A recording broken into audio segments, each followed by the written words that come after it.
All right, now before I introduce the next speaker up here, it's going to be Michael Caine, the Caine Conspiracy. But I want to talk about a couple things. Jim brought up something I was going to go right into when he's talking about juries. Because, believe it or not, I'm up on a DUI charge for driving under the influence of marijuana. Been there, done that. Yeah. How many of you guys, how many sports fans out there? Huh? You guys are familiar with Chris Sims, who's the son of Phil Sims? Huh? Well, he just got off. He just got acquitted for driving under the influence of marijuana. And he admitted to the cop that he took 4 tokes before he got pulled over. And he looked tired as shit in his mugshot. Yeah, and he got acquitted because he took it to jury. So, guess what I'm doing? I'm gonna take it to trial. I'm gonna take it to effing trial for driving under the influence of marijuana because I'm an activist and because I had paperwork in my front seat that was advocating medical marijuana, and because I'm Reverend Green, and because I'm in the public, and because I speak out in public, they know that they can test me for marijuana, whether that I'm high or not, that they can say I'm under the influence because it's in my blood or my piss. Okay, is that right? No, it's wrong. It's wrong. Okay, so I got court on the 12th. My attorney, he's going over everything they got. But, I mean, he's well aware of the situation. If you're a medical marijuana patient, you're going to have a high level of nanograms in your system. So even if you quit for a couple days and the cops pull you over and they want to test you, they'll say you're under the influence of marijuana. Be like, how can I be under the influence of marijuana? I haven't smoked any for 3 days. There ain't any. Or whatever. But, you know, it's been proven that driving under the influence of marijuana and the nanogram tests are, you know, invalid. So I'm going to challenge that. And we'll see what happens. I'll probably fry. I don't know. What do you think? The most that can happen is I got to pay a $1,000 fine. I lose my license. I'm on walk for a year. Okay. I don't want to walk. All right. So without further delay, I'm going to bring Michael Caine. He's got a few good words to say to you folks. And thank you all for coming out. Iowa Hemp Freedom Rally 2011. I am Reverend Green, and this is Michael Caine. How's it going, guys? So, you got a joint? You'd be a lot cooler if you did. We all know the stereotypical status quo of the stoner. Hey, man, what you're doing is wrong, man. You're just selling us seeds and stems, man. But in reality, a lot of intellects smoke marijuana. Did you know the rate amongst college professors that use cannabis is higher than the rate of the general public? When I look out here today and I see a group of people gather like this, to me it shows that patriotism is alive and well in America. Speaking of patriots, you know, a lot of people here want to discuss the medical aspects of cannabis, hemp, marijuana, which is very, very relevant and important in today's society. But there's a lot of other things that are relevant. We live in the state of Iowa. It's an agriculture state. There's an industry there. And not only that, it's Hemp History Week. So let me give you a little bit of a hemp history lesson. The very first marijuana law was in 1619 in the colony of Jamestown, where if you were a settler, you had to grow hemp. From 1763 to 1769, the whole state of Virginia, if you did not grow marijuana, you'd be incarcerated. Massachusetts and Connecticut had similar laws. Ben Franklin had America's first paper mill which processed hemp. The many Bibles were processed on it. The Declaration of Independence, the Constitution, the first American flag were all made from hemp. Thomas Paine's patriotic literature that sparked the revolution was written on hemp. John Adams said, "And we shall by and by want a world of hemp for our consumption." George Washington said, "Make the most of the hemp seed and sow it everywhere." He had a hemp plantation on Mount Vernon. It was one of his most profitable crops. Thomas Jefferson, my favorite politician, had many, many, many quotes on cannabis. My favorite is, "Hemp is of first necessity for the wealth and protection of this country." He also had a book on growing cannabis called The Garden Book. And the War of 1812 was started over hemp. The War of 1812 was started over hemp. In 1850, the U.S. Census Bureau recorded 8,327 hemp plantations. 8,327 hemp plantations. They used it for such things as rope, sails, boots, hats, clothing, oils, inks, canvas. The very word canvas is derived from cannabis. From the 17th and 18th century, they used it as legal tender. People actually paid their taxes in cannabis. They paid their fucking taxes in cannabis. You know, fast forward a little ways. You're all familiar with Thomas Edison, George Washington Carver, and Henry Ford, right? Yeah. Well, they all developed their own cannabis strains. All of them. And I'm pretty sure that George Washington Carver was a little baked when he came up with peanut butter. No. But Henry Ford developed a car. The car of the future that was made from hemp. It was 10 times stronger than steel. It was more lightweight. It had biodegradable parts, auto parts on it. And due to its lightweight, it was more fuel efficient. For advertisement, to demonstrate its buoyancy, he would hit it with an axe and it wouldn't even make a dent. The true car of the future. You know, it even ran on hemp fuel. Until the Marijuana Tax Stamp Act of 1937, thanks to racist politicians and corporate greed, this country thrived on the use of marijuana. If our founding fathers had seen what the American people did to the hemp industry, they'd be rolling over in their graves right now. But I look out there today, and sure, I see your stereotypical stoner. Hey man, I see you. And I see your intellect. But in all of you, I see a patriot. Every one of you. All we have to do is stand up and speak out. Go in that building like they said, register as a lobbyist. Let them know how you feel. Today in the modern world, hemp could be used for lots of different things. Building materials such as hemp lime concrete, particle board, fiberglass, the carpet, ethanol, biomass, and other fuels, diesel fuels.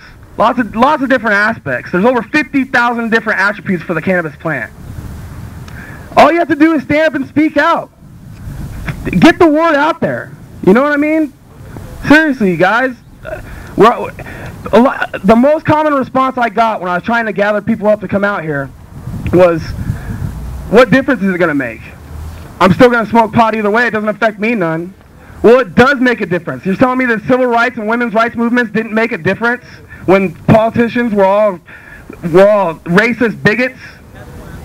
You're telling me that the guy sitting in prison right now for a joint that your taxpayer money is going towards doesn't affect you none?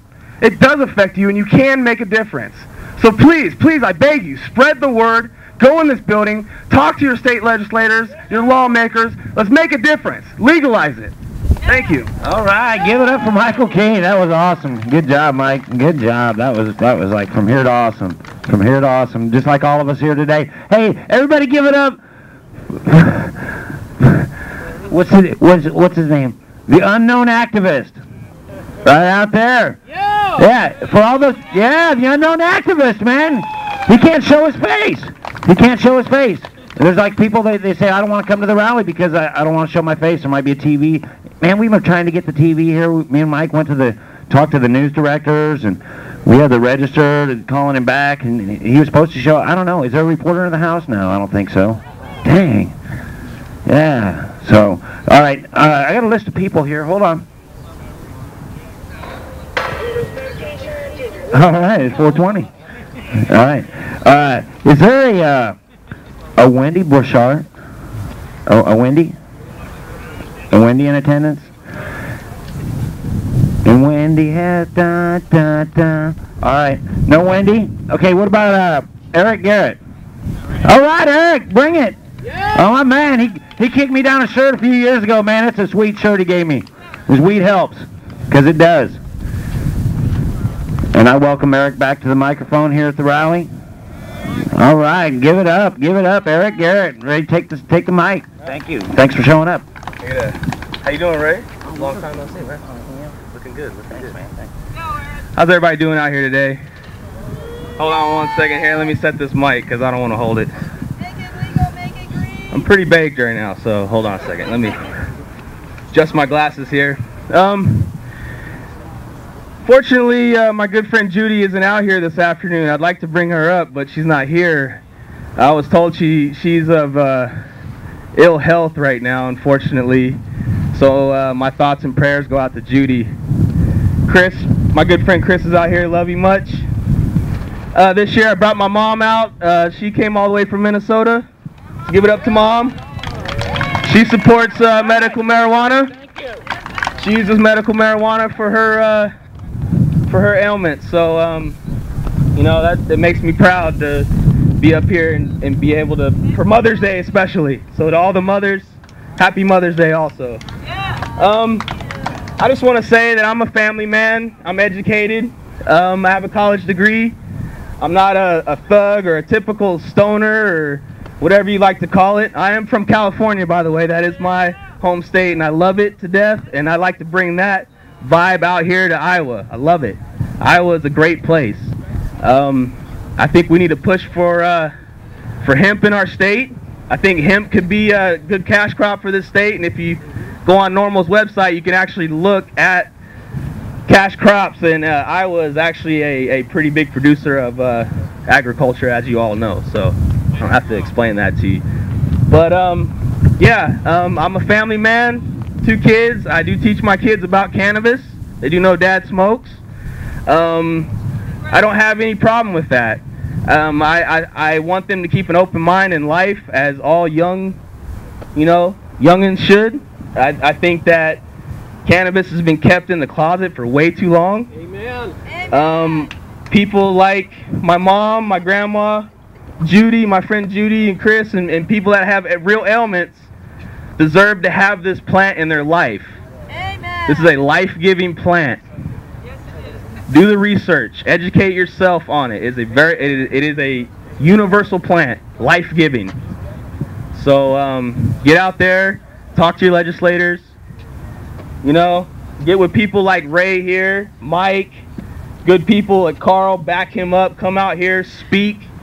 Talk to these legislators out here, these old guys in office that their views are one-sided because they're getting their pockets lined in one way or another. I'm almost certain of it. So, you know what I mean? So, I love you guys. I love Iowa. Have a great day. Have a happy Mother's Day. Thank you for listening to me. I'm not... I'm train wrecked right now, people. Train wrecked. All right, and then let's bring that to the after party and the after picnic. That's going down around 3 o'clock over at McCray Park. If you guys don't know where it's at, you might have to follow somebody there. Hey, the reason I got this flag in my hand, you guys hear about that event we had a few weeks ago? Back on 420, it was a national event. It was called Stand Up, Speak Out. And people were going to state capitals, and they were still holding signs and everything. And this gentleman, he's out in the crowd, and man, I'm serious. I'll start breaking up if I start talking about him, because it breaks me. Because this gentleman's deaf, okay? And he showed up to an event called Stand Up, Speak Out, okay? And he didn't have any contact with Mike or Jeff or Stevie or any of us. And we just showed up for the Stand Up, Speak Out event here at the Capitol. And the person that actually set it up, I don't know, she didn't show up. I don't even know if she's here today. If she is, I understand if you weren't there. But we represented big time. Carl was there. Carl got our pictures. But this gentleman showed up out of the blue with this, and he's deaf, and he showed up for an event called Stand Up, Speak Out. Now, he stood up, and I want you guys to give it up for that gentleman. Yeah! Thank you. Thank you. Thank you. Thank you. Okay, now, I got a list of speakers. I didn't see Cannon Wolf here. Is he? Is that Cannon? Dang, dude. Get up here, man. Come on. And his hair a little shaggy. Last time I seen him, he had his Pioneer seed corn hat on or something like that, man. I was recognizing with his cap on. And somebody that just drove by in a silver car was like, did Cannon Wolf speak? I was like, I don't even know if he's here. And they're like, and I know him. Yeah, all right. All right, so what up? Tell people to get a door prize ticket, because I got to get one. All right. He's Jim Getman's got a door prize, and Cannon Wolf's going to grab the mic. All right, Jim. Get some tickets. They're on the table. If you want to be in the door prize. Yep, Jim Getman's got a door prize. Don't everybody run over there at one time? Yeah, there's the gentleman over there in the gray shirt. That bought the flag, the Jeff gentleman who represented, and I can't thank him enough. I wish I could sign. Does anybody know sign language out here in the crowd? Nobody knows sign language? I wish I knew something. I got to learn something to talk to this guy, because he's like totally righteous. I mean, he dude shows up to an event called Stand Up, Speak Out, and he can't even talk. I'm like, come on, man. So we got Cannon Wolf. All right, hey, now I recognize you. Hi everybody, how you doing today? My name's Cannon Wolf, and I smoke cannabis, and I'm not a criminal. Yeah! I'm a dad. I'm a son. I'm a brother, a neighbor, but I don't belong in bars. I'm scared to death right now, and it has nothing to do with the fact that I'm announcing the fact that I smoke. I don't do the public speaking thing. I'm shaking in my little boots. So, you know, most of this, the problem here is fear, because people don't want to be up here. They don't want people to see them supporting marijuana out in public. They don't want to stand on the street corner waving to the buses and having the bus drivers honk at you, because that's what they're going to do. You get out there and talk to people, they're going to agree with you. Most people do, but who wants to stand up and speak out when you got somebody waiting up there around the corner to arrest you? Is he still watching me? Hi, guy. You know, the government says they do this because they want to help us. They want to help our kids. How is kicking down my door, shooting my dog, and taking my kids away from me, causing me to lose my job, helping me? Now I'm homeless, my kids are in DHS system, and, you know, what do? You ain't got no job to pay to get anything back. I mean, it's just, we're going to screw you and say we're helping. And that's not right. And every day you got to get up, you got to say something, you got to go out and talk to people. Like these guys said, go up in that building and sign up for being a lobbyist. I don't know the damnedest thing about lobbying, but I'm going to do it. Because it's got to be done. We can't just sit around and expect somebody else to do it for us. Everybody up here today, you're awesome. You came up here regardless of the price of gas or worrying about somebody peeping through your doors and checking on you smoking a bowl. You know, that's awesome. We need to do this every day. Get out, talk to people. Make it green, make it legal, make it now. Thank you. All right, thank you, Cannon. All right, now our next speaker up. Hold on a second. Hold on. Let me go over my notes. See if there was something I wanted to talk with you guys about. Oh yeah, elect candidates who support reform. I don't care if they're Democrat, Republican, Independent, or whatnot. If you talk to them and you can vote for them, and they say they're for cannabis law reform, vote for them. Write their name in. You know, I don't give a shit. You know what I mean? I'm a policy voter. And you know, Obama he did sell us a bill of goods. You know, he said he's going to make these changes and this and that. And I don't know. Sometimes you just want to just stay on the underground and not be out in public. I tell you, it ain't easy. It ain't easy. But this next speaker I want to bring up. He's been an activist for the last few years. Me and him butted heads quite a number of times over some issues. So let's bring him up here to the stage, Jason Karimi.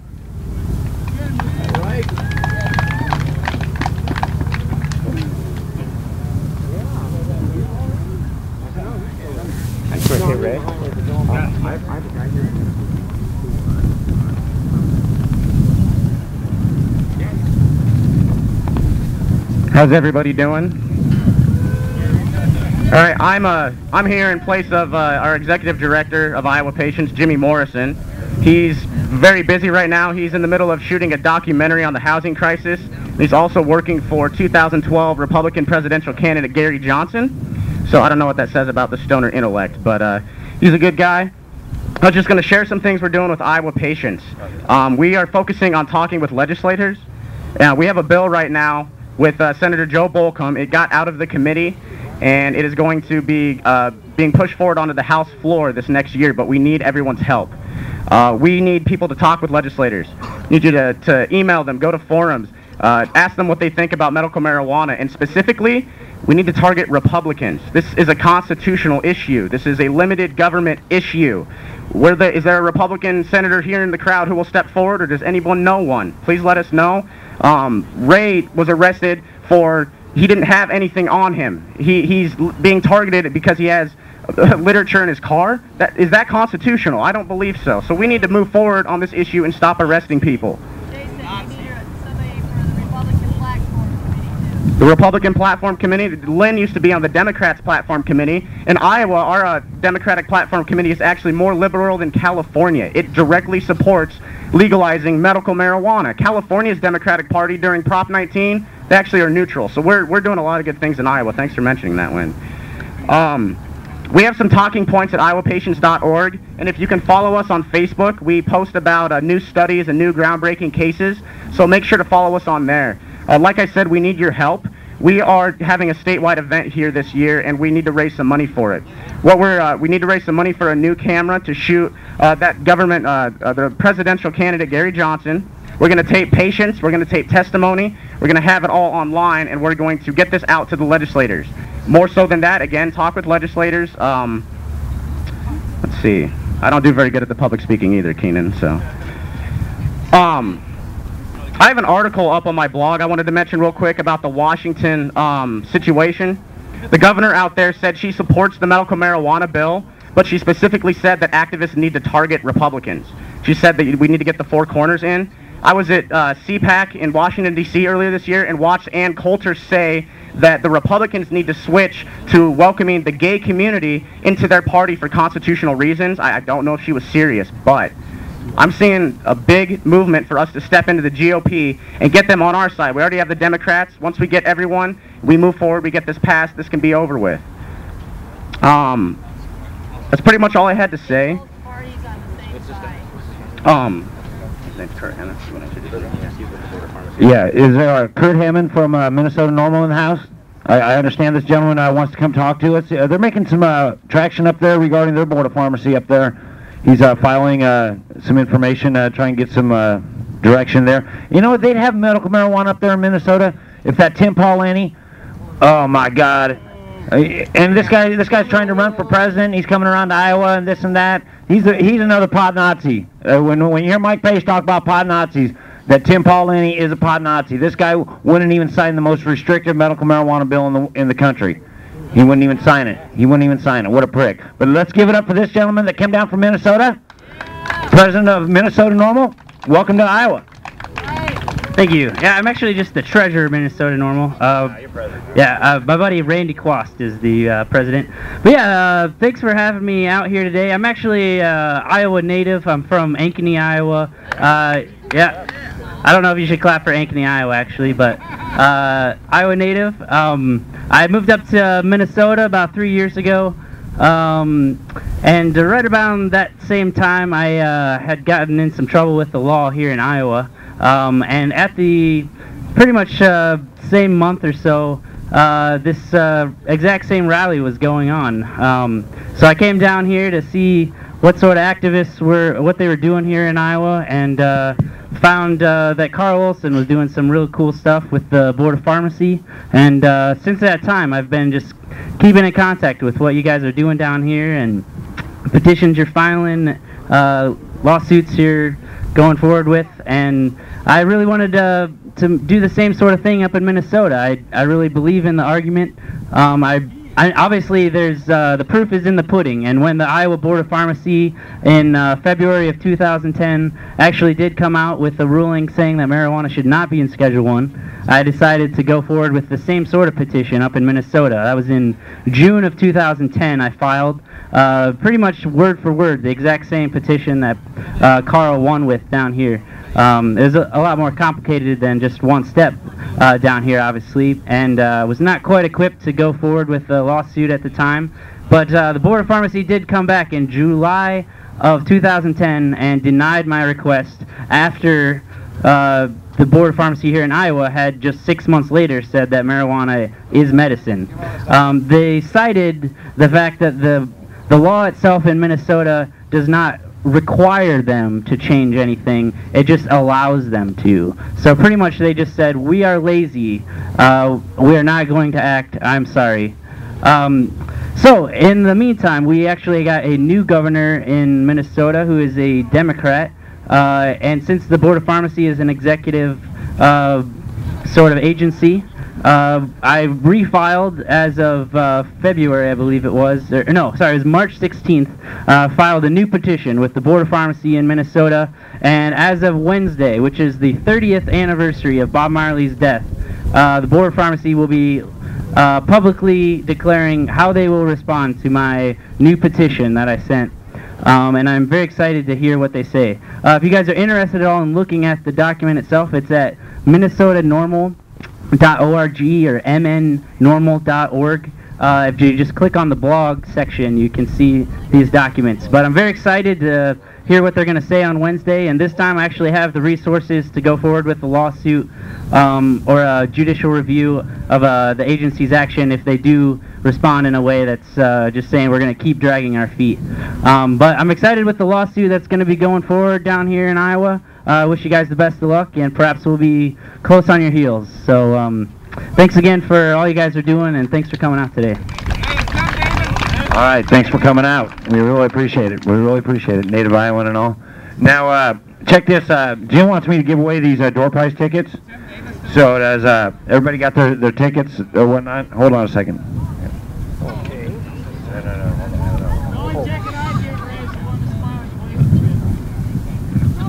So there we go. All right. Now, I'm going to draw these out one at a time. How many discs are there? There's like, I'm going to be up here like for an hour. No. 12 discs. All right. So, what's that? All right. Does anybody got a ticket that ends in 218? 653-218. Nope. Yep. All right. All right. We got a winner. All right. Congratulations. I'm sure your mama will enjoy that. All right. Now we're on to ticket number 6. All right. Here's Lord Moda, President of Iowa NORML. He's going to tell you about his adventure to Colorado and a few more other things. All right. Thank you kindly. Thank you for being here. This is a great day to be alive. Marijuana is great. Give me an amen. Yeah. Amen. Oh, man. Yeah, hallelujah. Oh, man. Well, I'm Lord Moda, and I'm on Green Central Station through www. Des Moines Amplified, and I'm the newly elected president of Iowa NORML. And I was, new president. Thank you. And I was elected, I'd say about a week before the deacons. There's the deacon. The deacon and I went to the 40th annual National NORML Conference in Denver, Colorado. And they're building a whole world out there. Our government's ready to go bankrupt. They're building up their money. They're building up their community. It was so inspiring. I knew we were in the right place when a whole building, the site of a brick building, had an approved ad saying KushCon 3. That told me I was in the land of milk and honey, or cannabis, whatever. But the most outstanding thing about our trip was we were on the bus and somebody got drunk, and this is true, and got violent. There were people who had to wrestle this person to the ground. And we didn't know if he was going to pull a knife. You couldn't reason with him. It delayed us for 40 minutes while they called a state trooper. In the meantime, the deacon and I were heavily medicated, and we didn't act like that. We didn't act violent. And we went to a place where just 10 hours away, it was like night and day. It's like the North versus the South. Oh man, it's just inspiring. You're treated first class there. And we did meet a young man at the medication room, which is in the Grand Hyatt Hotel. They always have a medication room for all those who like to medicate. But this young man had no ears because he had been burnt. He was a burn victim. He had no nose. His skin looked like skin, but it was just a different pallor, and he had no fingers. I mean, the most he could do is, he had these nubs so he could take pamphlets, shake hands, whatever. And yet, he was out there being an activist. Everybody treated him the same, not because they're high or they pitied him. And he had that beautiful strawberry cough, which he demonstrated, that he grew himself. Now, if somebody who probably went through enormous pain can get out there and speak out, not only for marijuana, but fight for his own life. Can't you and I do it? Can't we do it? We can. Let's hear it. We have to do it because you are not safe. Look at what's happened all this year. You are not safe. We have the power to already tell our federal government, look, you can barely keep your head above water. Don't mess with the states. You can barely keep out of bankruptcy. Colorado and Washington and all these other states, it's the United States, and they need to build up their economy in a depression, and they don't need the federal government in our way. We don't need the federal government in our way. We know what we're supposed to do and know how to do. Anyway, it was just so overwhelming to feel the yoke off your back. But we still have a hard battle because let me tell you, we've seen people shot on videos. You know, it doesn't matter, and don't have a pet, because your pet will die. I don't care if your dog is that little dog on the RCA Victor commercial, and you're right with them staring at the megaphone because you're both high, you're both getting shot. I don't care if you're both a trusted name in electronics, you will be shot. So no one is safe. You can't just hide and take your bong hits and think it's going to be over. If you ever have smoked before, in the past and present, get it through your head, you are an activist. You're going through acts of hiding and defying the law and doing everything. It's time for you to act. It's time for it to be right now. Let's make it legal! Let's make it now! Let's make it legal! Let's make it now! And finally, in conclusion, to all prohibitionists and to all those who dare, they got us to contend with. And remember, just a moment. Oh, take that for a moment. Take it for a moment. Yeah. There we go. Yeah. It's coming at you. Like Eddie Murphy said, there's a new sheriff in town. Let's hear it and let's make it now. Yeah. Thank you. See you at the rally party. Hey, this is the rally. Yeah. If we didn't know, we've been talking about this party we're having. We have a picnic every year after this rally, and sometimes we've been having it at Berlin Park, and we've had it at a few other places. But this year, does anybody know where McCrae Park is? Huh? 9th and Davis? Yep. It's right on the south side. Yeah. I mean, you can almost see it from here. You can see the little bluff from. It's just over here. Yeah. So if you just take Southwest 9th due south, and then you get to like Davis, like he said. But right when you get across the creek there or whatever, or the river, the Raccoon River, the viaduct. Thank you. When you get across the viaduct, it'll be to your right, McCrae Park. What's that? Yeah. I'm actually. I went through the list of the speakers. A couple of the speakers. The B-Rat took off, so he wasn't available. I had him slated. Anybody else want to get up here and say a few words? St. Michael, Mike Page. Right on. Thank you, Ray. We do have another speaker. We got Jerry Dunn. He's coming up here to say a few words, and everybody welcome him. And one quick thing for people that aren't familiar with the Des Moines area and aren't familiar with where McCrae's Park is at, you go down the street right here. This is Grand Avenue. Go west on this street, go over the river. When you get past the river, you come to 9th Street, take a left on 9th Street, go over the river again. As soon as you get over the river, it's the park on your right. Okay? Right on. Here you go, Jerry. Thanks, Michael. Appreciate it. How are you doing, everyone? Glad to see everyone out. I'm only going to take just a couple of minutes here. Thankfully, too, after watching a couple of other people speak, it's going to actually ended up shortening mine real quick. One, they hit very hard on the industrial side of hemp. One thing I do want to make a point of is me, myself, and I'm trying to get a small movement of it, and hopefully all the way through, is that we quit using the term marijuana. Marijuana was actually brought in by Randolph Hearst, right, and it was used to scare the American public into a evil drug coming from marijuana that they, well, in the articles in his paper, they insisted that the Mexican men were coming across the border smoking this and raping white women. Now, this is documented fact that this is actually what they said. That was the first of the, shall we call it, government speaking points on the prohibition of cannabis. Okay, then from there it went to black men were smoking it and raping white women. Now, you notice how this always seems to be a minority of color raping white women after smoking marijuana. Which anybody out there in the crowd that knows, wait, let me back up one second. I smoke cannabis.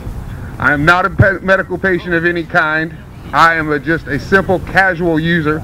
I was a bartender for over 15 years. I've seen the effects of alcohol on very nice, normal people.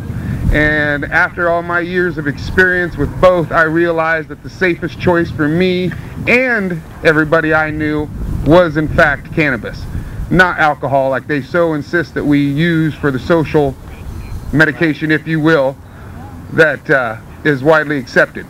But now, as I was saying, as you can see, it all started in race. That's what it was as far as how they used it. It was originally, of course, about money, and at this point it still isn't, because as the cancer patients have testified to, the fact that marijuana does in fact help them, and in many cases of cancer or types of cancer, it actually not only slows down the growth of it, but can retard it as well. I myself, that is not my focal point. I am glad that it does that, and I will gladly stand in that. My focal point is the fact that if a gentleman or a woman should so choose to go home and smoke cannabis as a way to end and relax their day, they should have every single right to do that. And I think anybody out there that has ever had a little bit too much alcohol one evening and woke up the next morning knows the after effects of that. Now, anybody at the same time that's ever smoked marijuana, see, it's a hard habit to break. But anybody that smoked cannabis, got up the next day, knows those same effects do not apply. So what I'm here today to tell you folks is to take that time to tell someone else your own experiences that you've had in just a social aspect of it. Even not all of us here are, in fact, medical patients, and bless the ones that are and are getting help from it, and I'm more than willing to stand and fight for them just as long as I am the next guy. So today, for me, and hopefully for a lot of you folks too, is to just get the information out there.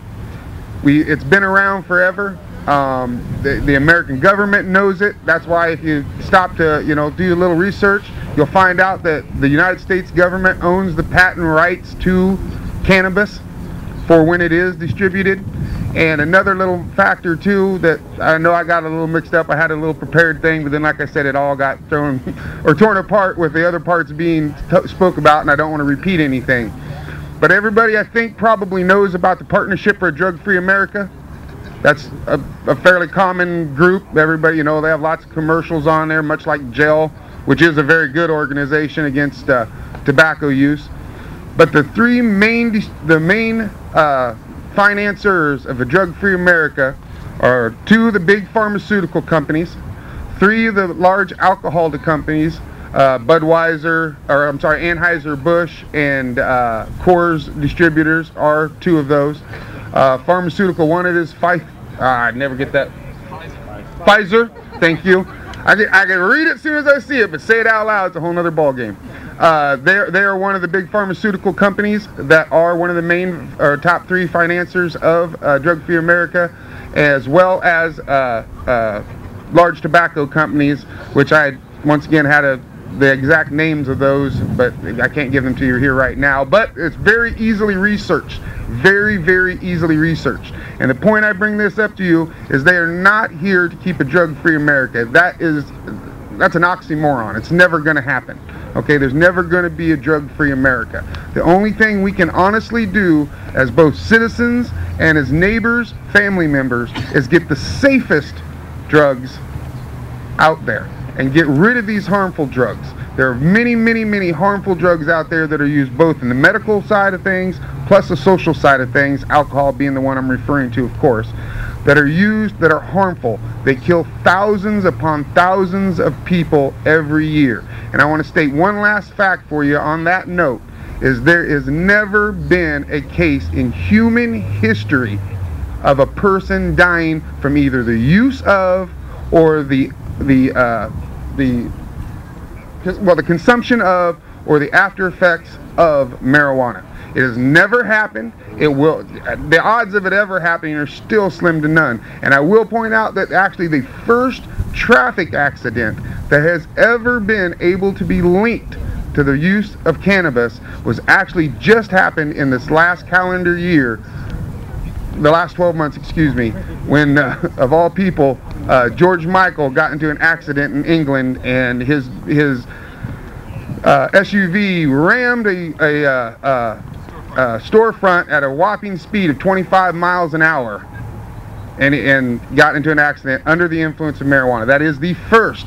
And I will point, I'm sorry I did say the last, but I do want to point out, just to clarify that, is if anybody remembers, there used to be a commercial by a Partnership for a Drug-Free America, and it had a younger man. He must have been in his late teens, early 20s, and he was walking up carrying flowers to what was looked like a small memorial next to a tree.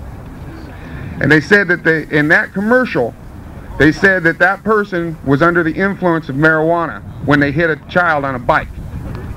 Well, I'm sure some of the NORML people already know it was NORML that championed the cause, that went in and asked them to prove that statement.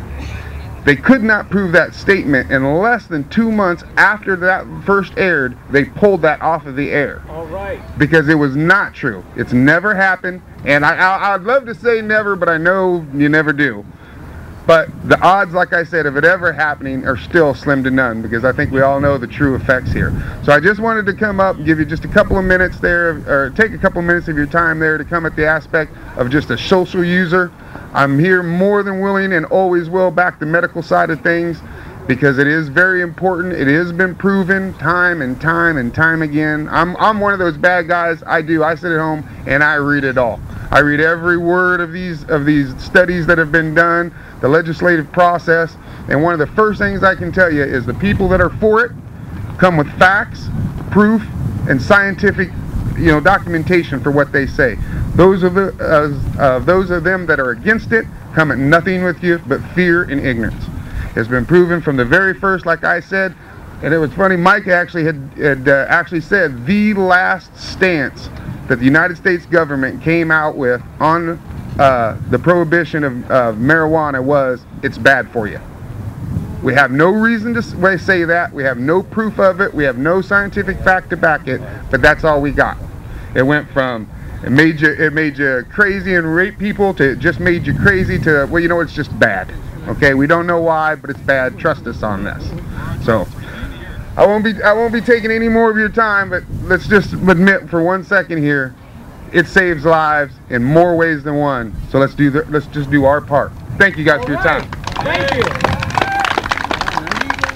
All right, now I believe that's pretty much wrapping it up for the Iowa Hemp Freedom Rally 2011. You want to get up and say some words? Bring it. Yeah, this mic's here for anybody who wants to bring it. We welcome you. Your name? Ken Troxel. All right, Ken. Welcome. My name's Ken Troxel. I've been smoking marijuana most of my life. Oh. Okay, all right. I just want to talk a little bit about the medical aspect of marijuana and a couple articles I found online. Pot shrinks tumors. Government knew since 1974. In 1974, researchers learned that THC, the active chemical in marijuana, shrank or destroyed brain tumors in test mice. The DEA quickly shut down the study and destroyed its results, which are never replicated until now. The term medical marijuana took a dramatic new meaning in February 2000, when researchers in Madrid announced they had destroyed incurable brain tumors in rats by injecting them with THC, the active ingredient in cannabis. The Madrid study marks only the second time that THC has been administered to the tumor-bearing animals. The first was in Virginia investigation 26 years ago. In both studies, the THC shrank and destroyed tumors in a majority of the test subjects. Now, cannabis is a cure for cancer. It has been shown in many studies, such as this article here called Chemicals and Marijuana May Fight MRSA. Study shows cannabinoids may be used against drug-resistant staph infections in hospitals. This other study shows marijuana effective in reducing pain. Study shows Montreal researchers established scientific basis for medical use of the drug, cannabis. Another article, marijuana cuts tumor growth by 50%. Big pharma that can't even do this. Lung cancer. Tetracannabinol inhibits growth factor-inducing lung cancer cell migrations. This is a study that's shown that cannabis does reduce or cure cancer. There's another study on pancreatic cancer. Cannabinoids induce apoptosis of pancreatic tumor cells by this thing. Brain cancer. Cannabis cures brain cancer. Medical marijuana stops the spread of breast cancer. This has been shown to be true. A molecular link between the active component of marijuana and Alzheimer's disease pathology has shown that cannabis is a medicine. And another little fact about history of cannabis is they used to make paper out of cannabis. If we grew cannabis here, marijuana in the state of Iowa, we could be a major paper producer in the world. 1 acre of cannabis can replace 12.5 acres of trees for the paper industry. Now, if those people who believe in global warming, we were saving our trees and we're using a renewable crop every year to make paper. Also, in the Chernobyl event in Russia, the after effects cleanup of the fallout in the area, they used cannabis in the area. Cannabis absorbs heavy metals in the soil. So they grew cannabis around the area. They cut it down and they put it into old coal mines to clean up the radiation fallout in the area around Chernobyl. In the era where we're getting fallout from Japan, this seems to be very relevant. But the fallout in Japan is going to increase our cancer risk here in the United States. And these people up here are trying to prevent you from curing yourself from a common flower. I think this is outrageous. And every time you think about these people up here and the federal government, I think you should take 2 words in mind. And these 2 words are no confidence. Thank you very much. All right, now I'm not sure if anybody else wants to get up here on the mic, but we are having a picnic over at McCray Park.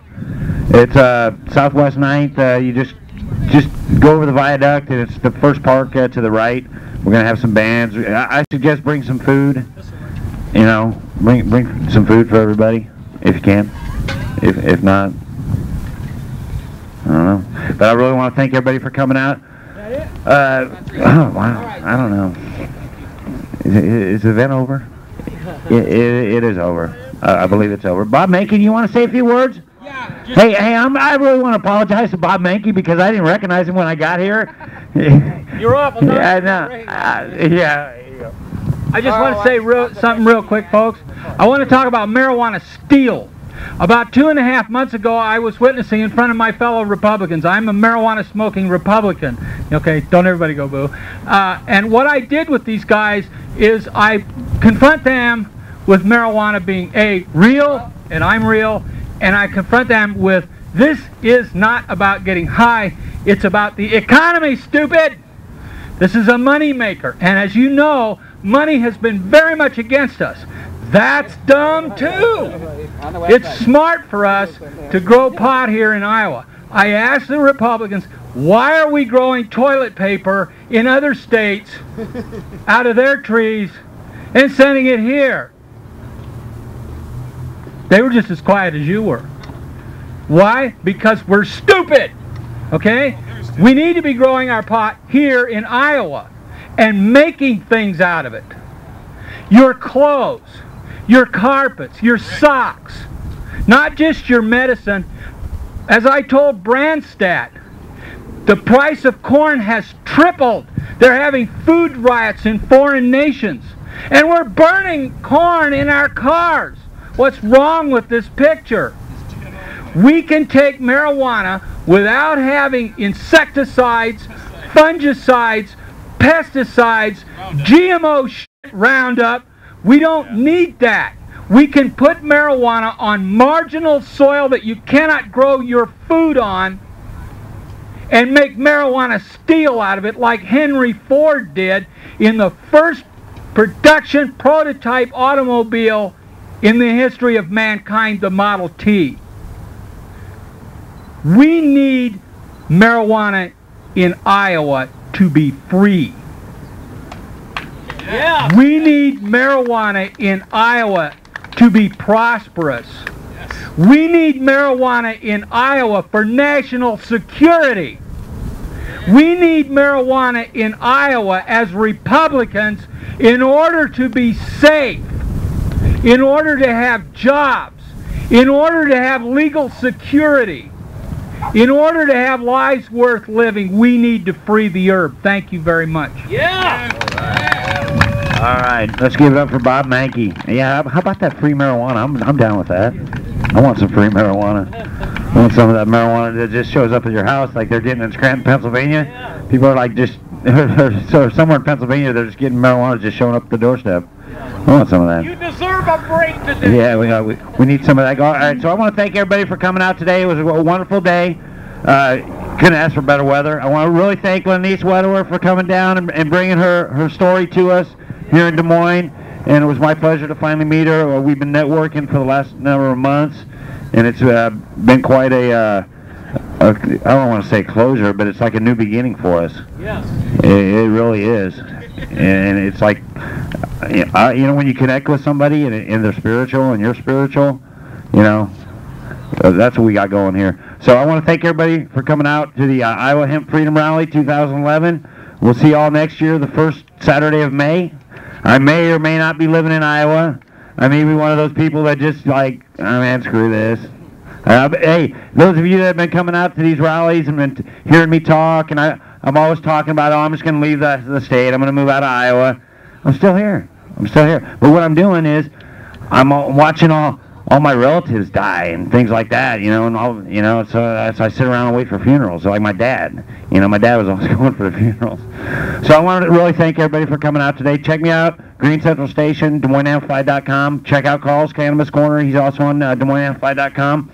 It's the Hemp Network. It's the Marijuana Network. Saturday and Sunday, there's 2 marijuana shows.